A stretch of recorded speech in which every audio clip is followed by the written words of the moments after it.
Used to be a big, fun family night out generations ago might be making a comeback. Sydney Stallworth tells us about the reemergence of the drive-in movie theater. A blast from the past, drive-in movies are in and they're more popular than ever during the pandemic. Local drive-in theaters are starting to once again reopen their lanes. Theaters like Sand Mountain Twin Drive-In in Boaz and Highway 50 in Lewisburg, Tennessee are letting families know they'll be open this weekend for showings. But it's not without a few changes. Now, theaters are making sure cars are a safe distance apart, about 10 feet or more.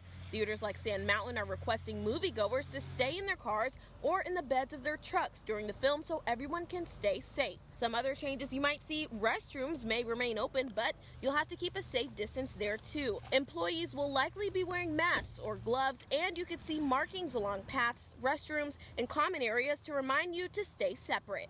Be sure to check in with your local drive-in before you pull up to see what their concession policies are. Some aren't offering them at all, others are bringing the snacks to your car, but most are having signs to make sure guests stay 6 feet apart while ordering. Putting the Valley first, Sydney Stallworth, WZDX News.